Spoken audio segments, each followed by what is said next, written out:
Feliz sábado. Tudo certo? Sim? Passaram bem a semana aí? Deu tudo tranquilo? Juventude, tudo na paz aí? Um salve para a galera da galeria aí, dos balcões. Que Deus abençoe.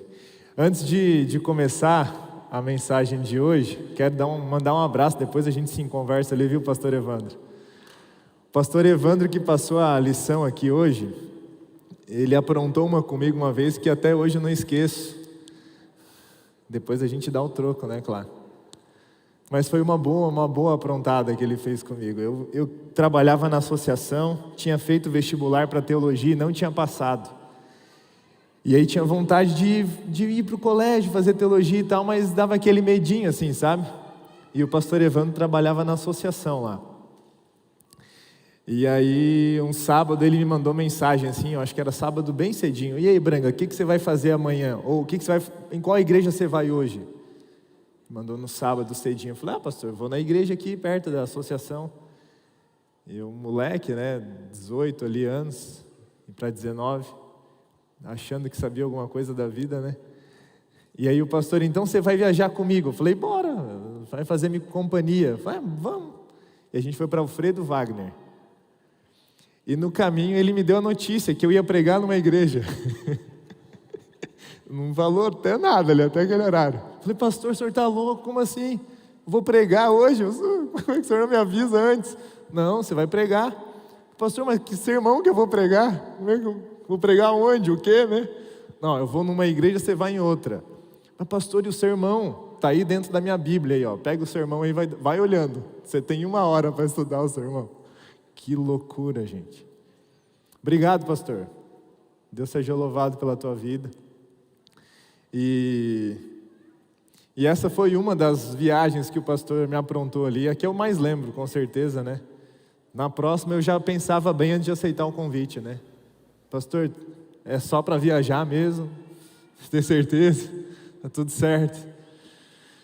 Gente, que privilégio, né? Que bênção, que responsabilidade a gente está aqui hoje, abrir a palavra de Deus e a palavra falar ao nosso coração. A gente chegou no final da nossa minissérie, Criado para Ser Grande. Você tem dúvida ainda que você foi criado para ser grande? Você está duvidando dos planos, dos sonhos de Deus para a tua vida? As coisas não estão dando como você tinha planejado? Deus, Ele tem um plano. Amém por isso? E a gente está aqui para descobrir, mais uma vez, a gente teve 3 tentativas aqui, para a gente conseguir entender um pouquinho melhor do plano de Deus para a nossa vida. Se você está chegando aqui hoje, na igreja ou conectado aí, e ainda não sabe o que está acontecendo, no sábado passado a gente começou a série, ontem à noite a gente teve o testemunho do Mateus e o 2º episódio dessa série, e agora de manhã a gente está terminando essa minissérie Criado para Ser Grande, tá bom? No final da série é a história do jovem rico, e eu te convido a abrir a sua Bíblia, pegue a sua Bíblia, a gente vai usar a Bíblia, já vai indo ali para os evangelhos, no Novo Testamento. A história do jovem rico, ela aparece nos 3 evangelhos, com exceção do livro de João, tá? Aparece nos 3 primeiros evangelhos. No capítulo de Mateus, que é o primeiro, está lá no capítulo 19, do verso 13 até o verso... Eu errei aqui, não é o verso 15, mas é a partir do verso 13, vou olhar aqui, anotei errado. Mateus, capítulo 19, você já deve ter achado aí antes de mim, é do 16 até o verso 30, né, que Jesus usa a mesma seção. A história do jovem rico vai, na realidade, até o 22, mas aí continua até o verso 30. Já em Marcos, é no capítulo 10, do verso 17 até o verso 31. E em Lucas, é no capítulo 18, a partir do verso 15. O livro Desejado, também de Todas as Nações, tem um capítulo só para a história desse jovem. Depois, se você quiser aprofundar um pouquinho mais o que a gente vai conversar aqui nessa manhã, você pode olhar também o capítulo 57 do livro Desejado de Todas as Nações. O livro que eu escolhi como base para hoje, para agora de manhã, a gente vai olhar mais o livro de Marcos. Então vamos para Marcos no capítulo 10. mas a gente vai dar uma olhadinha também, porque tem alguns detalhes que Marcos não fala e Lucas e Mateus falam. Então a gente vai dar uma pescada lá em Lucas e Mateus, já que é a mesma história, para a gente pegar alguns detalhes a mais. Uma curiosidade é que Mateus e Marcos usam a mesma quantidade de versos para essa sessão. Não quer dizer nada, é só curiosidade mesmo, tá bom? Abra sua Bíblia então, já está aberta, né? Vamos fazer mais uma oração? Pode ser? Marcos capítulo 10, abriu aí, achou? Marcos é fácil, né? De achar. Marcos capítulo 10 e o verso 17, já deixa engatilhado aí, vamos orar? Querido Deus, a gente está com a Tua palavra aberta. A gente precisa, Pai, que o Senhor fale ao nosso coração hoje. A gente precisa ter a certeza, mais uma vez, de que nós somos criados para ser grandes. O título de hoje do sermão é Tudo ou Nada. E a gente precisa tomar essa decisão hoje, Pai. Com o Senhor é tudo ou é nada. Estou dando spoiler aqui já do sermão, Pai. Nos ajude, Senhor, a abrirmos mão das coisas que nos afastam de Ti, daquilo que é os ouvidos e o nosso coração estejam abertos, Pai, para a gente entender a Tua vontade para a nossa vida, em nome de Jesus, amém. A gente vai verso a verso, beleza? Então, capítulo 10 de Marcos, e aí a gente vai no verso 17, diz assim: quando Jesus ia saindo, um homem correu em sua direção, pondo-se de joelhos diante dele, lhe perguntou: bom mestre, que farei eu para herdar a vida eterna? Algumas coisas interessantes desse primeiro verso. Primeiro, a gente precisa entender de onde Jesus estava saindo, ou pegaram a ideia aí, o início do verso diz: quando Jesus ia saindo da onde? Vamos olhar então no Marcos capítulo 10, a gente está em Marcos 10 ainda, só que a gente vai olhar agora no verso 13, e a gente vai descobrir de onde Jesus estava saindo. Vai ser importante para a gente entender isso e aplicar a mensagem. Verso 13 diz o seguinte: alguns traziam crianças a Jesus para que ele tocasse nelas, mas os discípulos repreendiam. Quando Jesus viu isso, ficou indignado e lhes disse: deixem vir a mim as crianças, não as impeçam, pois o reino de Deus pertence aos que são semelhantes a elas. Digo a verdade, quem não receber o reino de Deus como uma criança, nunca entrará nele. Em seguida, tomou as crianças nos seus braços e impôs-lhes as mãos e os abençoou.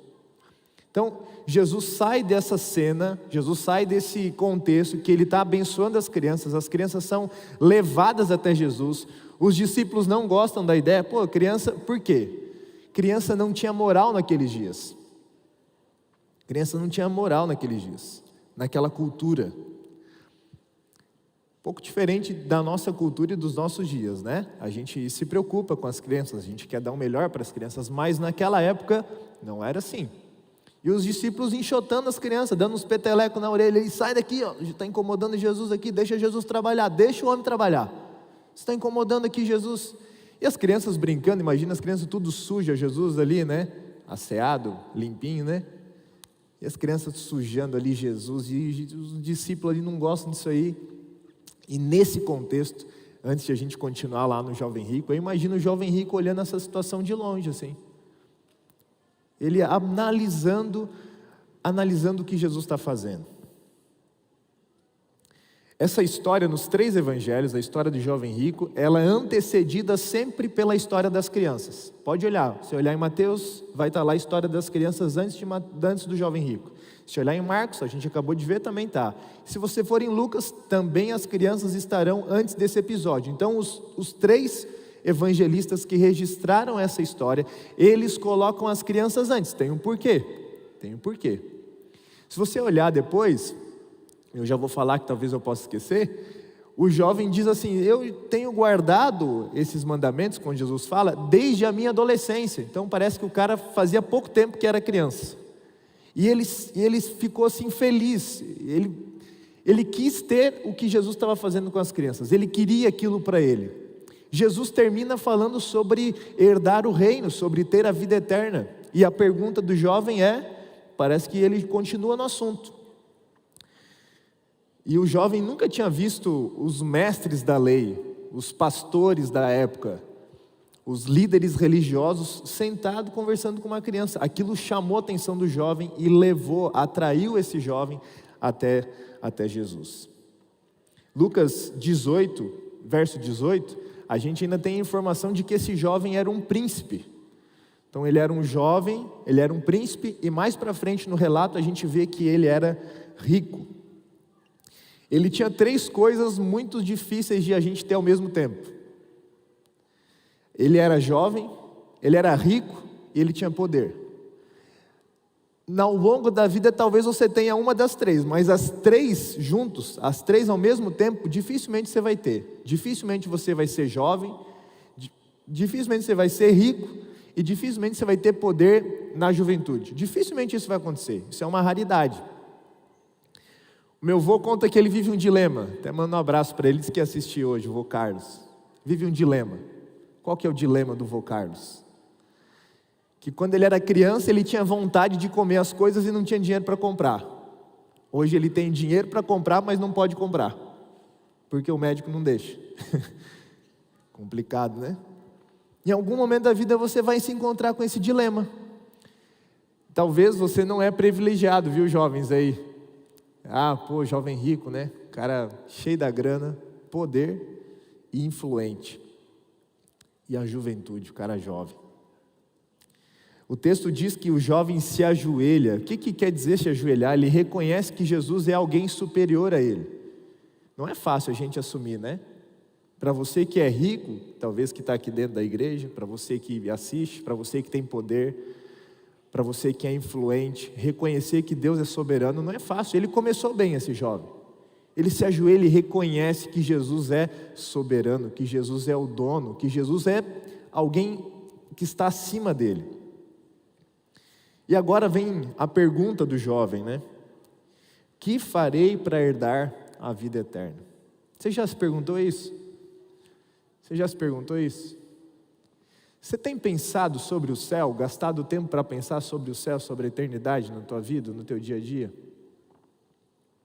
A gente pensa tanta coisa, não é verdade? A gente fala de tantos assuntos, a gente conversa sobre tantos afazeres que a gente tem para fazer, a gente tem tantos sonhos, a gente tem tanta coisa para correr atrás, e às vezes a gente acaba esquecendo do tópico mais importante, que é a eternidade. O jovem estava preocupado com isso. Ele começa bem, ele começa reconhecendo que Jesus era alguém superior a ele. Ele começa também se preocupando com a vida eterna. Acabei de assistir Jesus abençoando as crianças, falou que o reino do céu é das crianças, e se eu não tiver um coração igual de uma criança, não vai ter esperança para mim. Ele começa bem.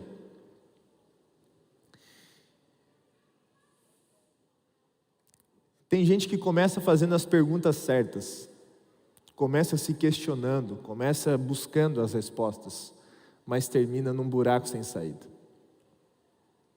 Tem gente que começa bem, mas termina muito mal. Deixa eu te falar, viu? Aquilo que a gente começa errado, dificilmente vai dar certo. Aquilo que a gente começa errado, dificilmente vai dar certo.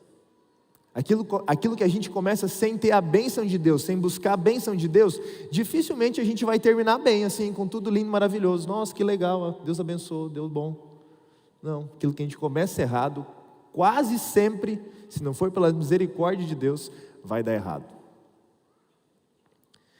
No dia 7 de abril desse ano agora, a Forbes publicou a lista dos 10 jovens mais ricos, abaixo de 30 anos. Mais da metade deles herdaram a herança. Mais da metade deles herdou do pai, não precisou fazer nada, era só ser filho de alguém para ser bilionário. Todos eles bilionários. Isso em abril, existiam apenas 10 pessoas com menos de 30 anos que eram bilionários. Só 10 pessoas no mundo, bilionárias. Eles não fizeram nada para ser bilionários, nada, só nasceram. Talvez precisaram frequentar uma escola chique lá, né? Um negócio meio diferenciado assim, mas além disso não fizeram muita coisa. A pergunta do jovem parece que ele herdou essa herança dele também, por quê? Ele acha que as coisas assim são mais fáceis na vida, né? O que eu preciso fazer para herdar a vida eterna? Poxa vida, né? Seria tão bom se a gente só... Parece que ele começa a ajustar a conversa dele agora, né? O que eu preciso fazer para herdar a vida eterna? Bom mestre, o que eu preciso fazer para herdar a vida eterna? O que você precisa fazer para herdar a vida eterna? A gente acha que tem uma lista gigante, né? Mas a gente sabe que a vida eterna, ela não tem mérito nosso. O que a gente pode fazer para herdar a vida eterna? Nada. O que a gente pode fazer para herdar a vida eterna, para alcançar a salvação? Nada. Se a gente não atrapalhar, já está dando tudo certo. Se a gente não atrapalhar os planos de Deus, já está dando certo, mas a gente inclusive às vezes atrapalha. Se a gente for olhar o relato de Mateus, lá em 19, capítulo 19, verso 16, ele ainda pergunta, lá a pergunta é diferente: que farei eu de bom para herdar a vida eterna? Tipo assim, quanto é que é? A visão de Mateus, né? Quanto é que é para ter vida eterna? Quanto é que precisa pagar para entrar no céu? Tem gente que acha que tem moeda de troca, dinheirinho do céu, né? Alguns acham que são as obras, aquilo que eu faço, deixo de fazer. Outros acham que é status. Minha família, não sei quantas gerações da igreja, e então está tudo garantido, está tudo certo. Mas essa não é a resposta certa. Gente, pensa só, o cara era jovem, e era rico, provavelmente bonito, né? O cara que é jovem e rico, dificilmente o cara é feio, né? Ele dá, sei lá o que os caras fazem, mas eles dão um jeito. O cara jovem, rico, bonito, inteligente, religioso, a gente vai ver mais para frente, mas ele não sabia o que tinha que fazer para herdar a vida eterna. Ele achava que a salvação era de um jeito, mas na realidade era de outro. Esse jovem executivo, ele obviamente tinha sucesso na vida. Ao contrário das crianças, quando se aproximaram de Jesus, você acha que os discípulos espantaram esse jovem? O que vocês acham? Você acha que Judas saiu correndo atrás desse jovem, cabo de vassoura, tocando o cara embora de Jesus? Não. Irmão White fala que quando Judas vê a resposta que Jesus fala para o jovem rico lá na frente, ele quase que rasga as vestes. Mas Jesus está doido? Como assim mandar o jovem vender tudo? Botar esse dinheiro na minha mão aqui, eu fazia a coisa acontecer. Ellen White não fala assim, mas essa é a ideia. Se colocasse esse dinheiro na minha mão, a coisa ia para frente. Evangelismo ia arrebentar aqui nesse campo.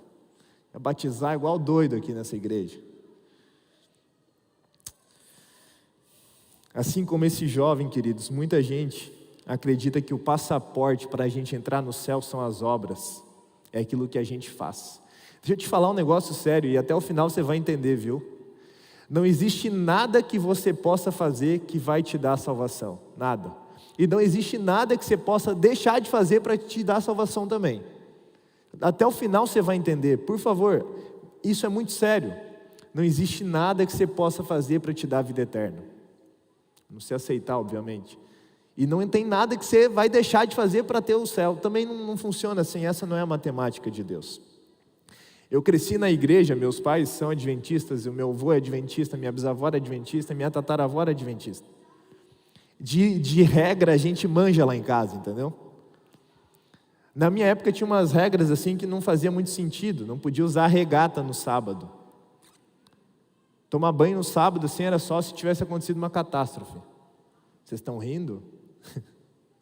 É sério. E na minha cabeça de jovem, de criança, né? Se eu fizer certo, Deus vai abençoar. Se eu fizer errado, o que vai acontecer? Deus vai descer o chicote, entendeu? Deus vai me castigar. Se eu fizer certo, tudo certinho, gabaritei, Jesus é obrigado a me dar salvação, porque eu fiz tudo certinho. O anjinho está olhando, ele está anotando tudo. Quem nunca escutou isso aí na igreja, né? Quem cresceu na igreja, escolinha da escola sabatina lá, minha professora falava isso aí direto. Deus está vendo, hein, William? O anjinho está anotando tudo, hein? Que tadinha dela. Dei trabalho, viu? Continua o verso 18. Respondeu Jesus: por que você me chama de bom?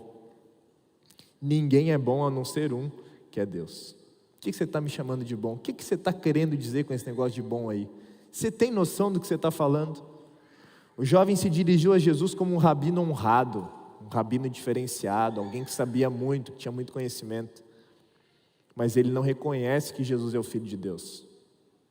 Ele não conhece que Jesus é o Salvador. Ele não reconhece que Jesus é o Messias. Ele não reconhece isso. Deus unicamente de fato é bom. Só Deus é bom. A gente é tudo arroz de terceira. A gente é tudo misericórdia. Só Deus de fato é bom. Amém por isso? Amém que Deus não nos trata como a gente merece. Deus não te trata como você merece ser tratado. Deus não te trata como você merece ser tratado. Deus nos trata muito melhor do que a gente merece ser tratado. Resumindo essa resposta que Jesus dá de volta para ele, é como se Jesus estivesse dizendo assim: você tem noção com quem que você está falando? Você vai me escutar se eu falar a real contigo? Se eu ser sincero com você, você não vai sair aqui com mimimi? Você vai me escutar? E aí Jesus, verso 19: você conhece os mandamentos: não matarás, não adulterarás, não furtarás, não darás falso testemunho, não enganarás ninguém, honra teu pai e tua mãe. Alguém percebeu, além de mim aí, que tem um mandamento que não é mandamento aí? Alguém percebeu isso aí? Alguém viu aí? Lê de novo aí na tua Bíblia. Tem uma frase aí que não é mandamento, é um complemento de um mandamento. Um pedacinho que fala ali, ó: não enganarás a ninguém. É um adendo, né? Um complemento do não darás falsos testemunhos. Jesus começa falando dos mandamentos da segunda tábua. Não sei se você sabe, mas se você sabe, a gente vai revisar aqui. 2 tábuas dos 10 mandamentos. Na primeira tábua são 4 mandamentos. E eles dizem respeito ao nosso relacionamento com Deus. Fizeram a tarefa de casa.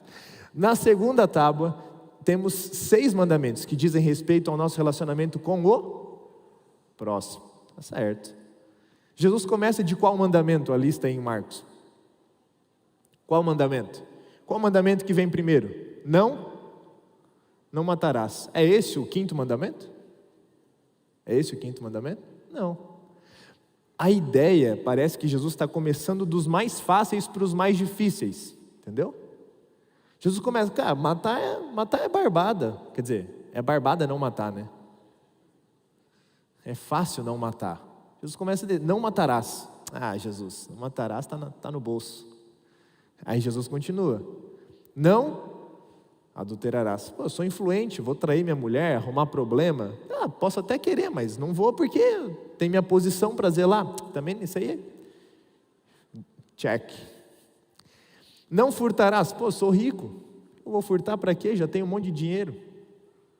Pior que tem gente que é rica e quer mais, né? A ganância, né? Aí depois vem: não darás falso testemunho. E Jesus aqui começa a dar uma apertada, ele dá uma cutucadinha, porque tem grande chance de esse jovem em algum momento ter trapaceado alguém, ter feito mal para alguém. Ellen White comenta sobre isso. Não enganarás a ninguém. Você tem certeza que você está praticando os mandamentos? Tipo, você está seguro disso? E aí por último, honrar pai e mãe. Parece que aquele jovem não tinha meio que esquecido desse mandamento. Parece que esse jovem tinha um pouco esquecido desse mandamento. Lembra que na semana passada a gente conversou sobre isso, né? Questão de honrar o pai e mãe, o que significava, qual era o símbolo disso, né? De um jovem honrar o pai e a mãe, de cuidar do pai e a mãe. Não existe aposentadoria, o jovem tem que cuidar do pai e da mãe.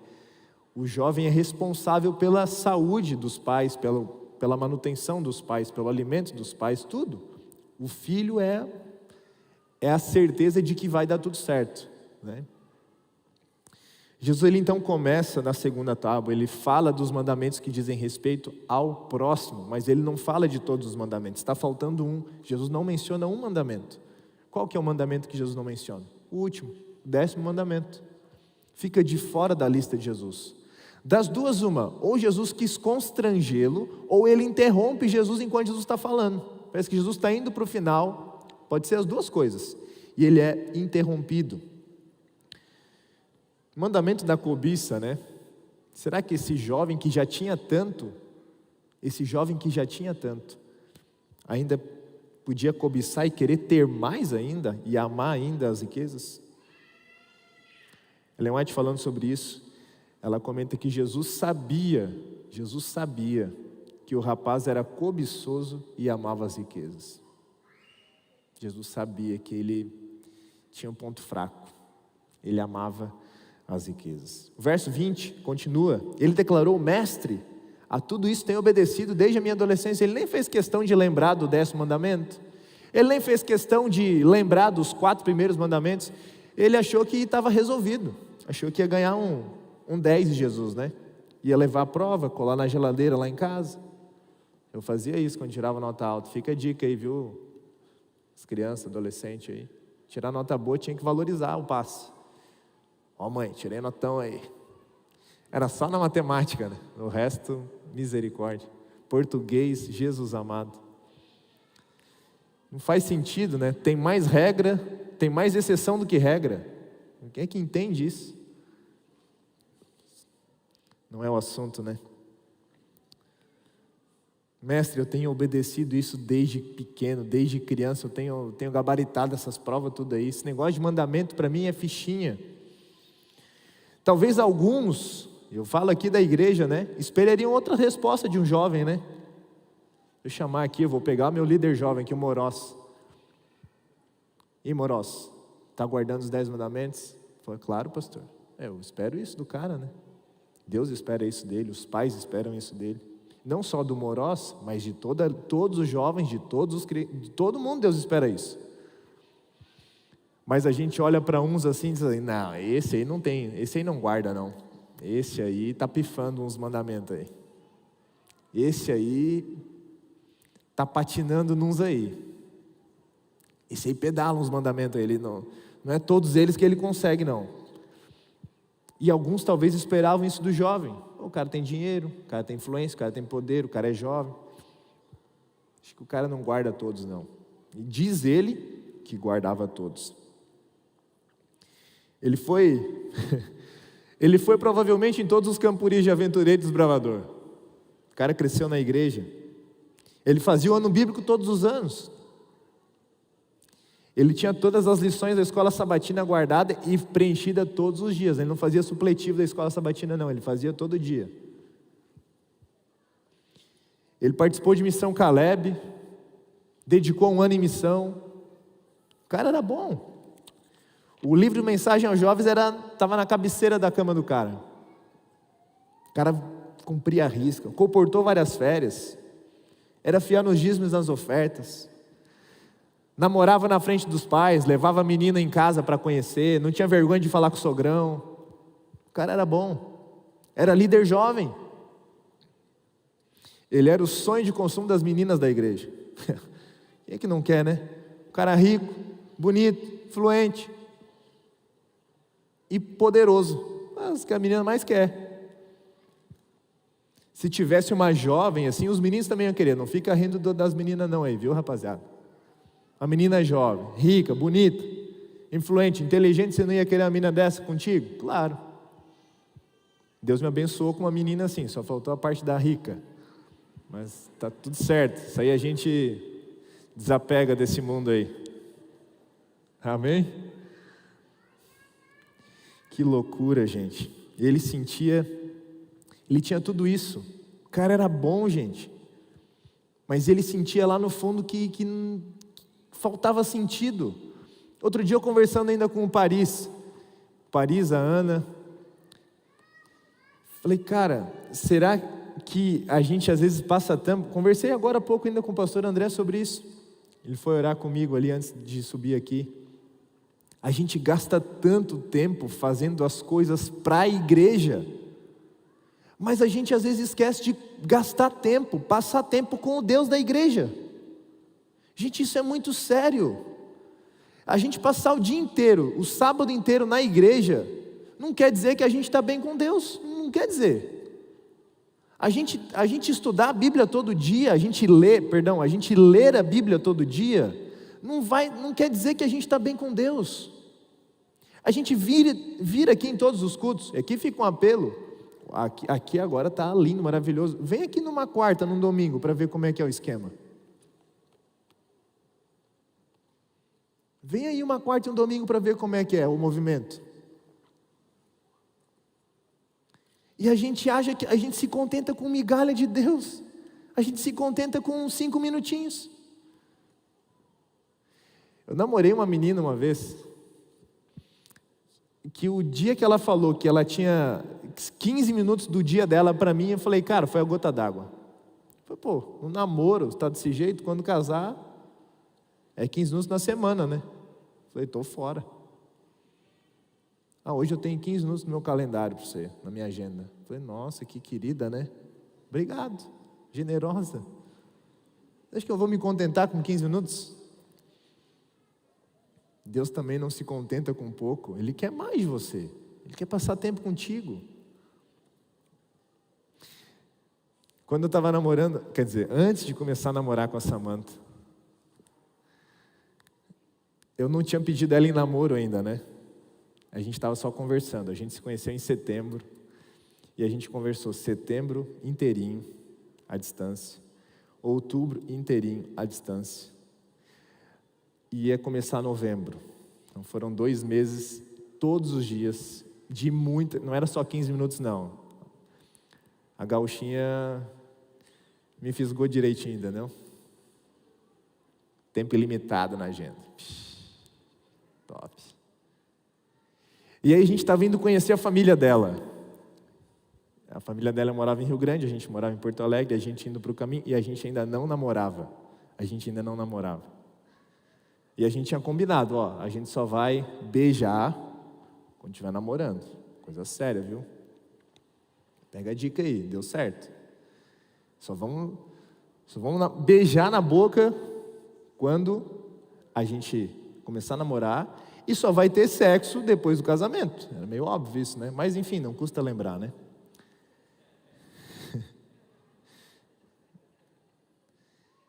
E aí na viagem, tinha um problema, só um problema assim, a gente não estava namorando e eu estava indo conhecer os pais dela, né? O pai e a mãe dela. Você está aqui, amor? Estava te procurando até agora, não tinha visto. Que agora piorou a história, que não vai dar para terminar a história. E a gente indo nessa viagem para conhecer os pais dela, e eu falando dos planos, né? Não, amor, vamos casar, não sei o quê. Daqui a pouco ela me olha assim no meio da viagem. Falei, tem algum problema aqui? Você está falando de casar, mas nem namorando a gente está. Pesado, né? Falou mesmo, cara. Aqueles que conhecem a Samantha sabem que ela não sabe fingir assim, né? Se ela não está feliz, ela não está feliz. Se ela está feliz, ela está feliz. Não tem essa de fingir que está... Não, ela é sincera, né? Isso é muito bom, me ajuda muito, né? E aí eu falei assim, vamos resolver esse problema então. A gente precisa passar para o próximo nível, né? Que a gente só está conversando, a gente até agora é só amigo. E ela precisava desse segundo estágio aí, né? E eu falei assim, olha a loucura, né? Meu pai do céu, né? Eu falei isso porque o carro estava em movimento, né? Porta trancada, tudo certo. Falei assim, te declaro minha namorada. Foi top, né? Deu certo. Teve pedido de namoro. Falei, amor, do jeito que a gente está conversando aqui, desse jeito que o negócio está, eu só tenho uma coisa a fazer, é te declarar minha namorada, pronto. Vocês estão rindo, né, cara? Penso nervoso. Minha perna está tremendo agora, tu imagina no dia. Gente, a gente precisa passar do nível assim, muitas vezes, infelizmente, a gente está nesse nível superficial de relacionamento com Deus, e Deus fala, e aí, cara, vamos passar para o próximo nível aqui, porque não dá mais desse jeito, hein? Foi o que a Fabiane fez hoje, amém? Não dá mais para continuar do jeito que está, tem que ir para a próxima etapa, tem que avançar para o próximo nível. Ainda bem que ela aceitou, né? A declaração de namoro. Nem sempre vai dar certo, viu, meninos e meninas aí? Não é exceção à regra aí, desse jeito, né? Mateus 19:20 ainda fala que ele pergunta, o que ainda me falta? Ele está sentindo falta de um próximo passo, ele vê que não está legal, ele está indo para a igreja, ele está fazendo tudo, ele está ali e tal, mas não parece que tem alguma coisa que... Você sabe o que é? Sabe disso que eu estou falando, gente? Ou é só eu que já passei por isso? Sabe do que eu estou falando? Você vem aqui, escuta o sermão, levanta, canta, senta, ajoelha, ora, diz minha fé. Mas, cara, parece que, sabe? Sabe ou não sabe? Parece que a gente só está na paquera, não tem compromisso, entendeu? Você fica ali, vai, não vai, chove, não molha, vou, não vou, entendeu? E com Deus não dá para ser assim. De acordo com o padrão humano, cara, esse cara era perfeito. Esse cara era o genro que todo pai queria ter. É o namorado que toda menina queria ter. Olhando por fora, o cara gabaritava todas. Mas ele tinha um receio lá dentro, algo lá dentro dele que dizia assim, está faltando alguma coisa. Não é possível que eu estou fazendo tudo isso e não está dando certo. Ele era religioso, mas não estava próximo de Deus. Ele amava a igreja, mas não amava o Deus da igreja. A religião, queridos, não é baseada no comportamento. Como a gente acha que é, não são as regras que é a religião, não é a regra que é a religião, é o relacionamento. Com Deus é relacionamento, não é regra. Pode, não pode, vou, não vou, tal. Tem isso aí? Faz parte, mas não é o principal, é o relacionamento. Tem coisas que eu não gosto, que eu não quero e faço porque a Samanta quer, a Samanta gosta. Tem que ser um cara inteligente. Com Deus é da mesma forma. Tem coisas que eu não quero, tem coisas que eu não gosto, tem coisas que eu não vou, bato o pé, mas Deus chega assim e fala, e aí? Na hora do vamos ver, eu preciso tomar minha decisão. Pior que esse jovem estava em falta. Ele diz que guarda todos os mandamentos, mas ele esqueceu dos 4 primeiros e esqueceu do último. Não é que ele guarda todos os mandamentos. A gente parece que fica lendo a Bíblia procurando uma desculpa para não precisar fazer tudo que a gente já sabe que tem que fazer. É ou não é verdade? Achei um verso aqui que libera eu para fazer uns negócios aí, entendeu? A Ellen White falou uns negócios aí que não era bem assim não, hein? A gente parece que procura uma desculpa para a gente fazer do nosso jeito. Isso é muito triste, isso é muito triste. Enquanto ele planejava, sonhava, se esforçava pensando em si, como é que ele podia amar a Deus e ao próximo? Só preocupado com a riqueza, só preocupado em fazer aquilo que agradava a ele mesmo. Outro dia eu conversando com o Moroz, falei, Moroz, estou dizendo muito sim para mim, cara, está errado. Preciso começar a dizer uns não para mim aí. Ele olhou para mim assim, como assim, pastor? Cara, eu não digo não para mim. Aí a gente combinou um desafio aí, de não comer doce. Gente, pensa num desafio, meu doce é meu ponto fraco. E de orar todo dia às 5:30 da manhã. Meus amigos, experimenta dizer não para você. Você é muito mimado, eu sou mimado. A gente é muito fraco. A gente é piá de prédio. Vocês entendem a expressão aí, né? A gente cresceu criado pela avó, cara. A gente cresceu tomando aí Yakult, Danoninho. A vida não é assim, cara. A vida não é assim. Você tem que começar a dizer não para você. Eu falei na semana passada, se acha que está ruim na casa do pai, vai ter um chefe para você ver. Meu chefe é gente boa, viu? Né, chefe? Vai ter um chefe para você ver. De vez em quando você tem uns gente boa, mas tem uns que só pela graça. Você tem que orar pelo cara. Senhor, visita o cara lá, pá. Por favor, Senhor. Visita o cara lá de noite. Toca o coração dele. Faz esse cara aceitar Jesus no coração. Você tem que orar. Comecei a dizer não para mim. Comecei a dizer não para mim. Não é fácil. Não é fácil dizer não. Nas coisas simples. Dizer não não é fácil. Esse jovem não conhecia o que era não. Sempre teve tudo o que queria. Sempre recebeu tudo de mão beijada. Sempre recebeu tudo de maneira muito fácil. Ele não conhecia a palavra não. Era mimado. Deus, ele se preocupa mais com o porquê do que a gente faz do que o que a gente faz. Vou te contar uma parábola, tá? Uma historinha. Imagina você, Dia dos Namorados, e você esquece que é Dia dos Namorados. Pecado capital, né? E aí você chega, está indo para casa, você para no sinal, na sinaleira, semáforo, não sei como é que vocês falam. Eu esqueço, na real eu escuto, mas eu esqueço, né?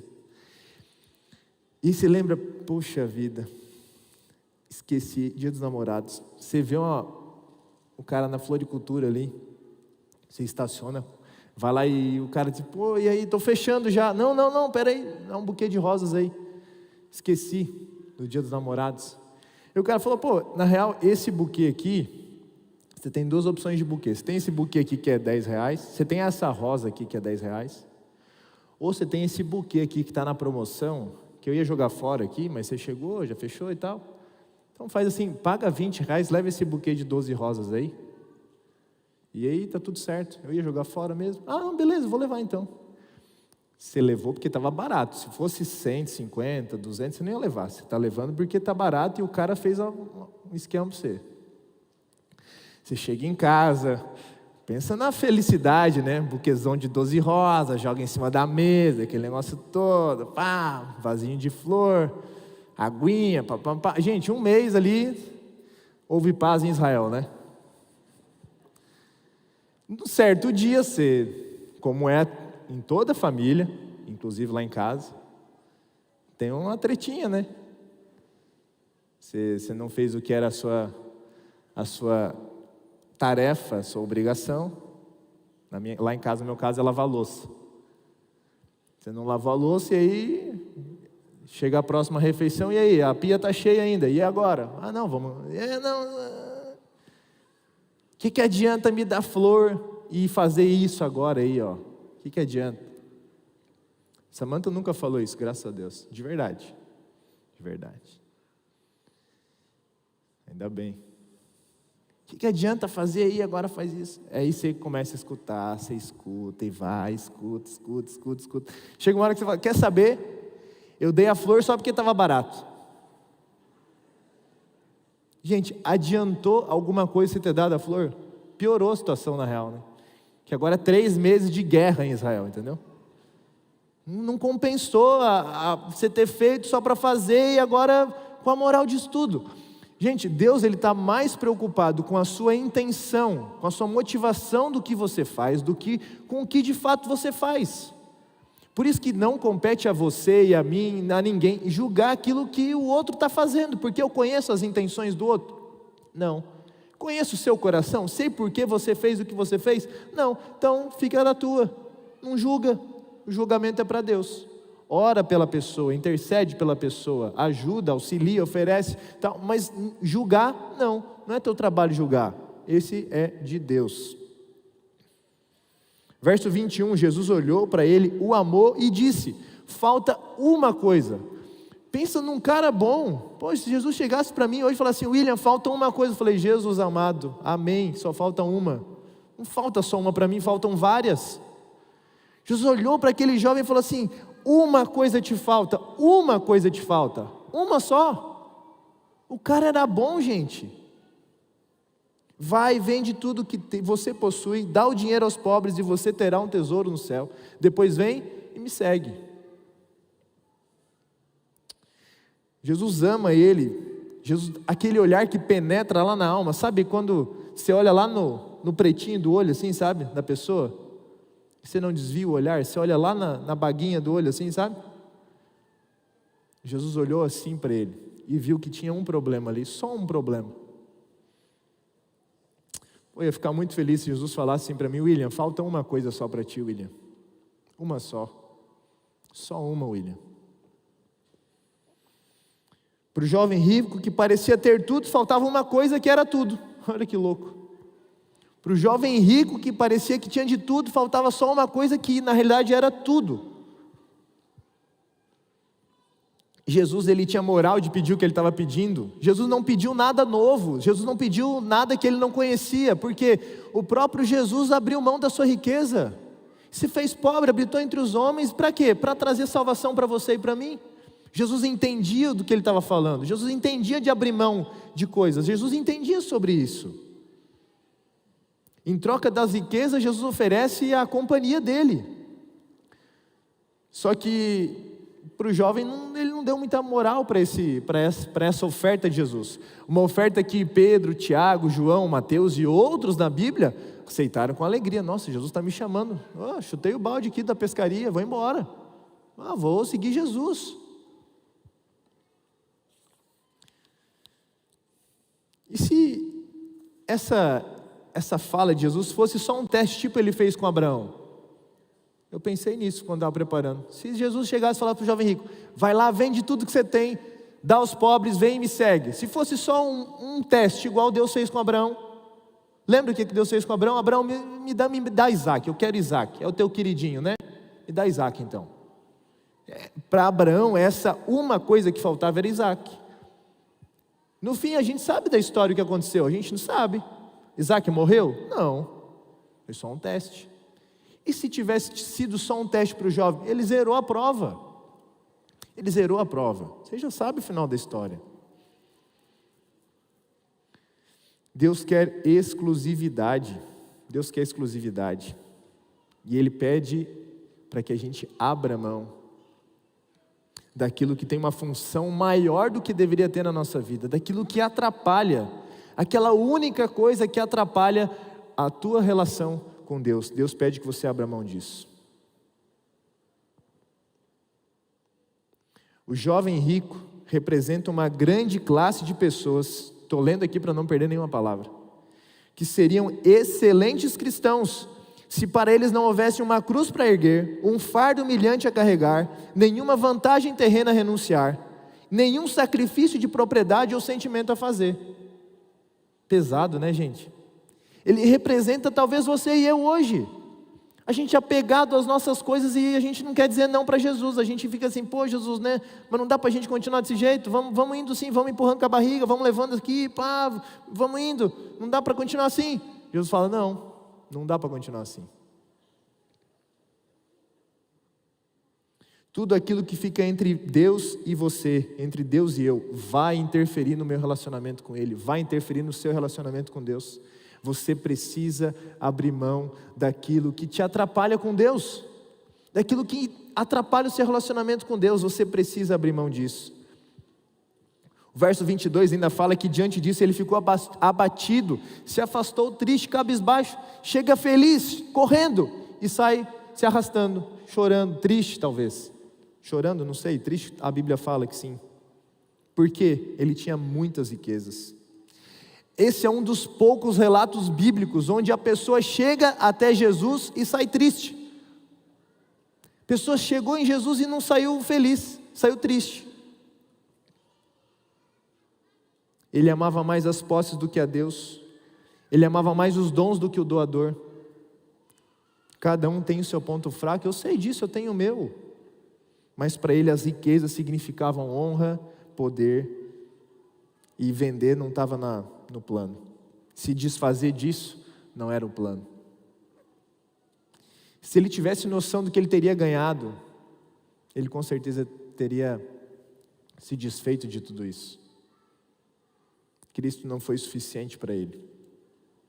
O preço da vida eterna estava muito caro.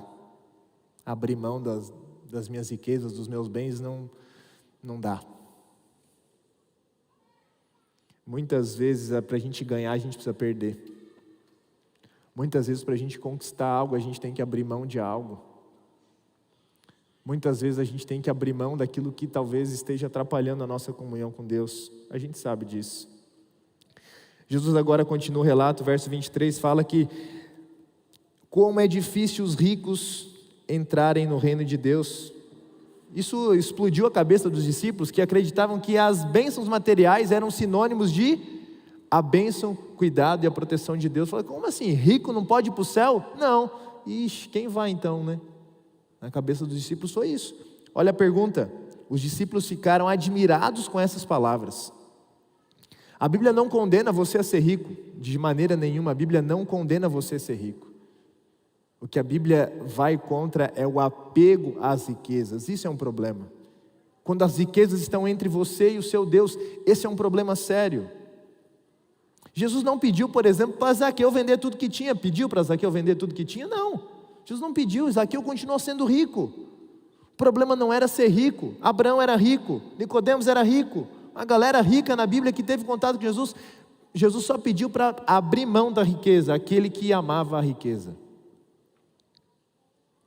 Alguns manuscritos de Marcos 10, 24 trazem a seguinte informação, a seguinte tradução: quão difícil é para os que confiam nas riquezas entrar no reino do céu. A confiança daquele jovem não estava em Deus, não estava naquilo que Deus podia fazer, mas estava na sua riqueza, estava naquilo que ele tinha. Os discípulos ainda, meu Deus, como assim? Jesus, neste caso quem vai ser salvo? Verso 26, o povo judeu então acreditava que a riqueza era uma evidência da bênção de Deus. Verso 27, Jesus olhou para eles e respondeu: para o homem é impossível, mas para Deus, não. É possível o rico entrar no céu? Sim. Vai ter rico no céu? Sim, vai ter rico no céu, porque para Deus tudo é possível. Do mesmo jeito que parece impossível o pobre se salvar, o rico também parece impossível. Deus não conhece impossibilidades. Aí vem Pedrão, né? Tem sempre Pedro, né? Verso 28, então Pedro começou a dizer: Jesus, e nós, que deixamos tudo para te seguir? Ah, Pedrão, fica de boca fechada, Pedro. Boca fechada não entra mosca, Pedro. Fica quieto, sossega o facho aí, Pedro. E aí Jesus tem que dar um puxãozinho de orelha em Pedro agora também, né? Pô, Pedrão, estava indo bem até agora, Pedro. Fica quieto aí, Pedro. Os discípulos não fizeram nenhum sacrifício, os discípulos fizeram um investimento. É isso que muita gente não entende. Pô, vou ter que abrir mão, vou ter que me desfazer. Não, você não está jogando fora, você está investindo. Porque é o único lugar onde a traça e a ferrugem não corroem, o seu tesouro é no céu. É um investimento que você está fazendo. Paulo fala: o que para mim era ganho, declarei como perda, como lixo, não presta mais, aquilo eu inverti minhas prioridades. Alguns infelizmente dão para Deus daquilo que sobra. Dão para Deus daquilo que sobra.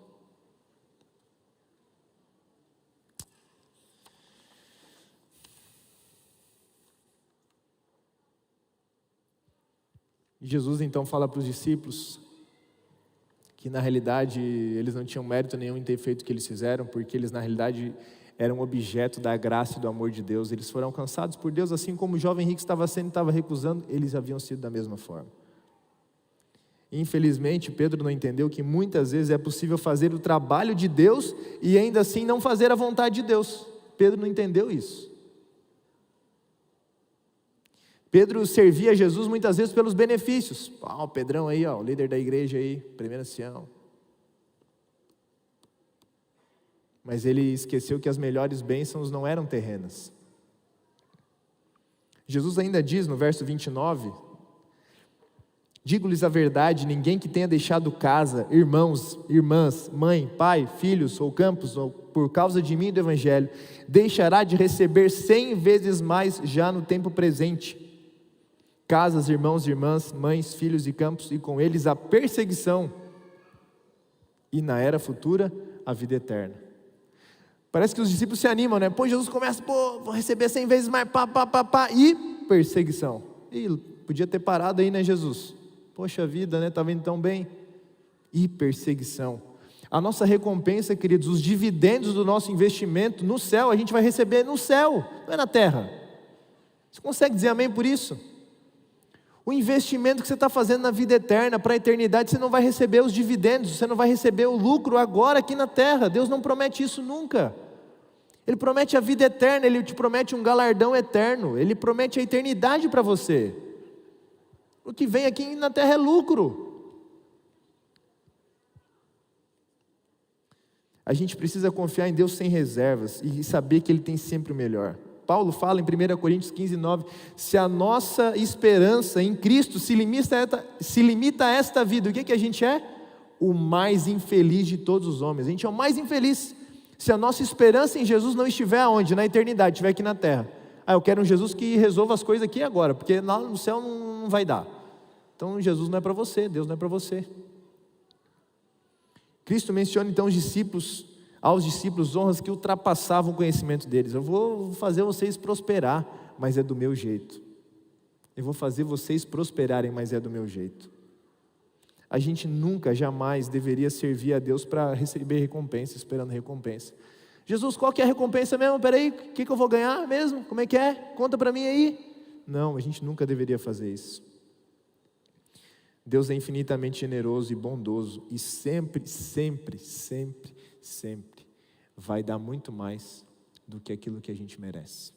Amém? A gente está se preocupando com casa, com carro, com casamento, com relacionamento, com trabalho, e Deus fala assim: eu quero te dar a vida eterna. A gente está se contentando com tão pouco, mas Deus quer te dar a vida eterna. E o verso último, 31, contudo, muitos primeiros serão últimos, e os últimos serão primeiros. Quando se trata da recompensa de Deus, é melhor a gente não ser excessivamente confiante. Já sei o que Deus vai me dar, já sei o que Ele está prometendo. Pois aqueles que a seus olhos e os olhos dos outros estão em primeiro lugar, na realidade pode estar em último. Pesado, né? Semelhantemente, a gente não deve desanimar se a gente acha que a gente é o menor, a gente é o mais fraco, a gente é o pior. Não, porque para Deus o padrão de julgamento é diferente. Lembra de Davi no dia da unção dele? Mas quem sou eu? Sou o menor na casa dos meus irmãos. O profeta veio aqui para me ver? Jamais. Era Davi que o profeta procurava. A gente precisa terminar. Se tivesse tomado a decisão de ser discípulo, quão diferente teria sido a vida daquele jovem? Como é que você vai sair daqui hoje? Você teve encontro com Jesus. Jesus falou para você coisas que você tem que abrir mão. Aquele jovem saiu antes do sermão acabar.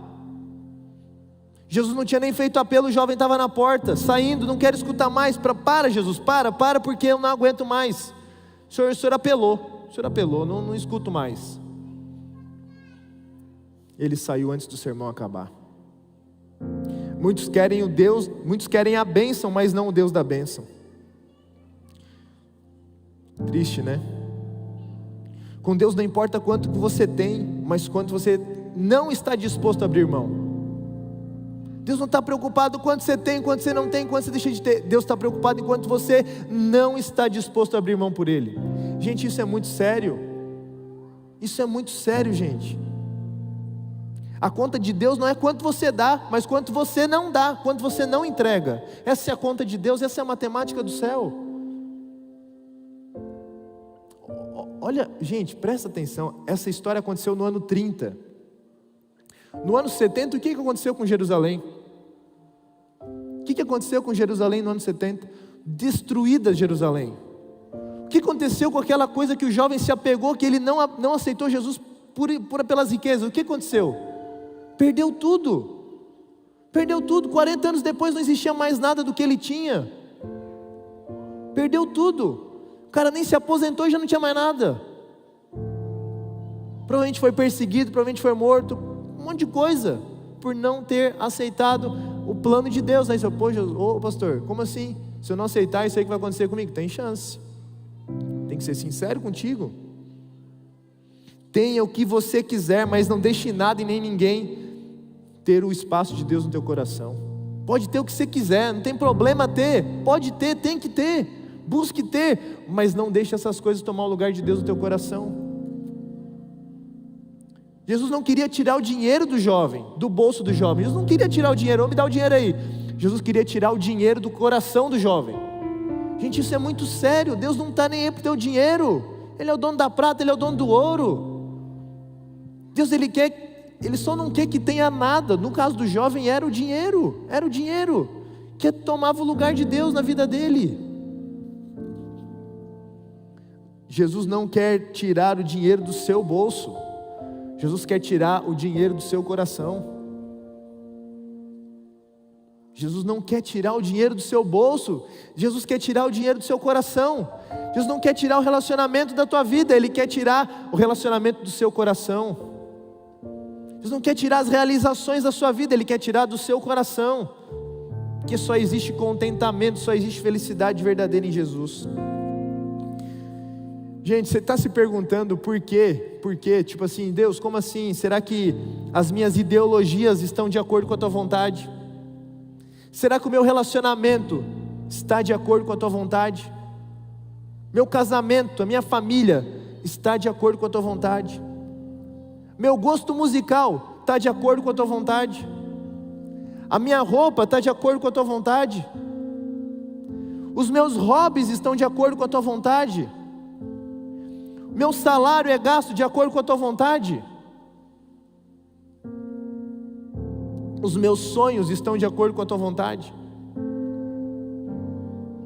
O meu padrão de família, que hoje em dia está tudo errado, misericórdia, de acordo com a Bíblia, está de acordo com Deus? O teu padrão de família está de acordo com a Bíblia? Deus oferece, o que Deus oferece é muito melhor do que o que Ele pede para você abrir mão. O que Deus oferece para você é muito maior, é muito melhor do que aquilo que Ele pede para você abrir mão. Você vai dizer não para Jesus? Você vai dizer não para Ele assim na cara dura, com essa coragem toda aí? Deus criou a gente para ser grande. Deus criou você para ser grande. Pare de se contentar com porcaria. Pare de se contentar com as coisas desse mundo que você acha que está abalando, está arrasando. Não está. Hoje você teve um encontro com Jesus. Amém? Eu tive um encontro com Jesus hoje. Jesus falou no meu coração hoje: William, tem coisas que você tem que abandonar. Tem coisas que você tem que abrir mão, William. Se eu não for o primeiro da tua vida, se eu não for o primeiro, não vai dar certo. Se eu não for o primeiro, não vai dar certo, William. Eu não tenho essa de rachadinha comigo, não. Ou é tudo ou é nada. Ou é tudo ou é nada. Ou você está comigo ou você não está. A gente vai escutar uma música agora. Se você sabe essa música, cante junto. Que seja uma oração cantada agora nesse momento. Que nada e nem ninguém, nem qualquer coisa fique entre você e Deus. Isso não pode acontecer nunca. Pare de focar naquilo que você está perdendo ou que você vai abrir mão e foca naquilo que você vai ganhar. Para de olhar para aquilo que Deus pede para você abrir mão. Pare de olhar para isso. Pare de se apegar a isso. Não vai dar futuro. E olhe para aquilo que Deus te promete conceder. Jesus não promete vida boa aqui nessa terra, viu? Não te iluda. A Bíblia nunca fala disso. Deus, Ele promete a vida eterna. É o que mais vale. Amém?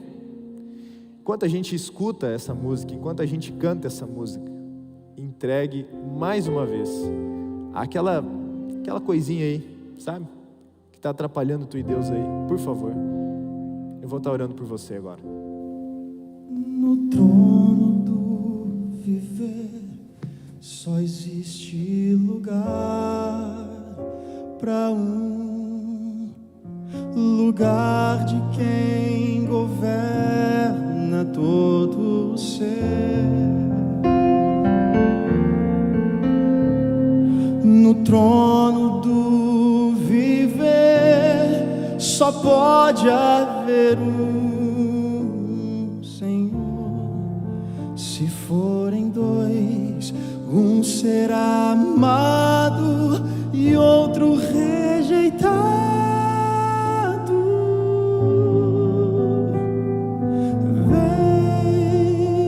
Decide agora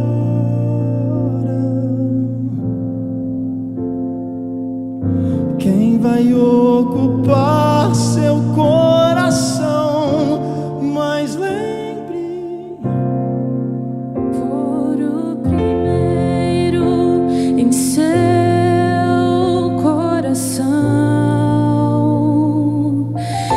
então já não é mais nada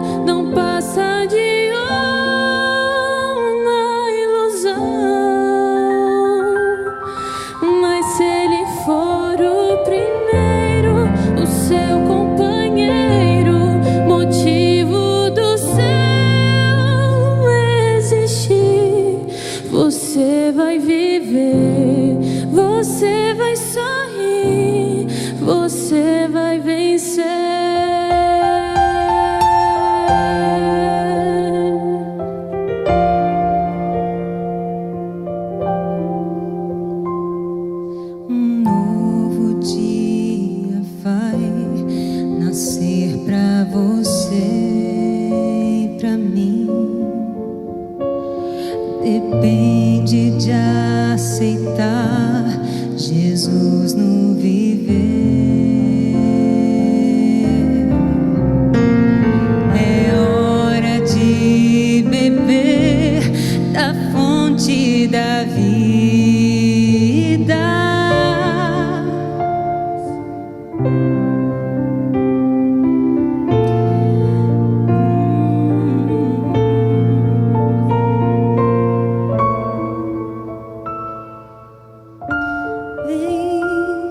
Decide agora.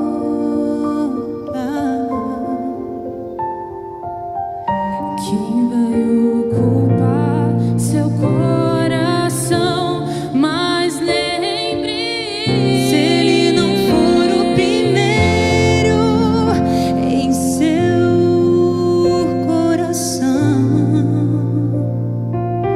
então já não é mais nada, não passa de uma ilusão. Mas se ele for o primeiro, o seu companheiro, motivo do seu existir, você vai viver, você vai sorrir, você vai vencer. Não há batalha perdida com Cristo. Ele mesmo triunfou lá na cruz.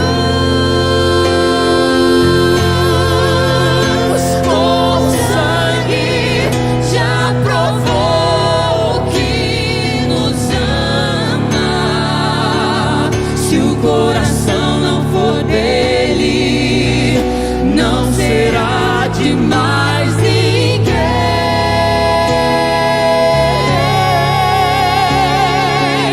Se ele não for o primeiro em seu coração,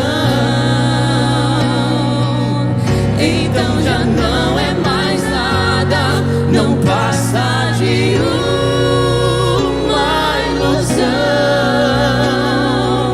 Mas se ele for o primeiro, o seu companheiro, motivo do seu existir, você vai viver, você vai sorrir, você vai vencer. Você vai viver, você vai sorrir, vai vencer.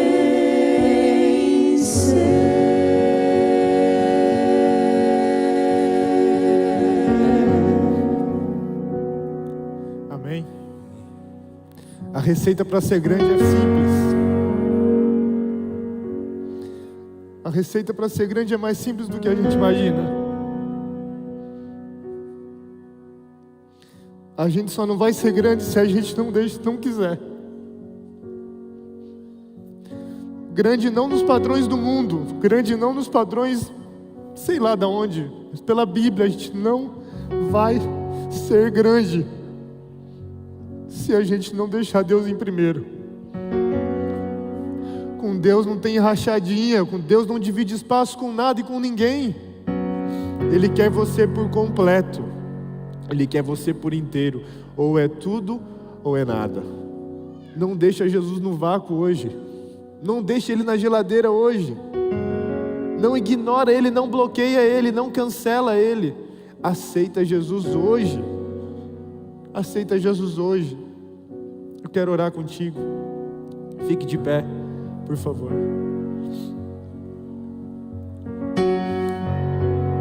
Querido Deus, Pai, talvez em algum momento da vida a gente como jovem rico se iludiu com algumas coisas, Pai. A gente colocou a nossa esperança em algumas ideias, em alguns relacionamentos, nas riquezas, na influência.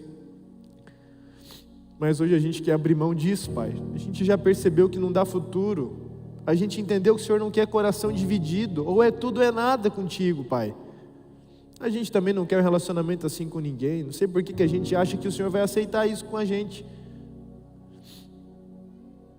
Pai, por favor, continue a boa obra que o Senhor já começou na gente, Pai. Por favor, Pai. A gente não consegue, Pai. A gente é limitado. A gente quer ser grande, mas a primeira oportunidade que aparece para ser pequena, a gente está agarrando. Senhor, por favor, que as decisões tomadas aqui hoje, Pai, com quem está no presencial, com quem está acompanhando online, sejam para a honra e glória do Teu nome e para a eternidade. É isso que o Senhor promete para a gente. O Senhor não promete coisa que pode sumir, que pode se deteriorar, que pode ser roubado. O Senhor promete a eternidade, Pai. Ajude a gente a tomar posse dessa bênção. Ajude a gente a escutar a Tua voz, a não endurecer o nosso coração. E a gente fazer o Senhor o primeiro, o único e o melhor da nossa vida. Dá um bom sábado para a gente, um bom restante de sábado. Nós oramos agradecidos por esse dia, por esse puxão de orelha. Em nome de Jesus. Amém.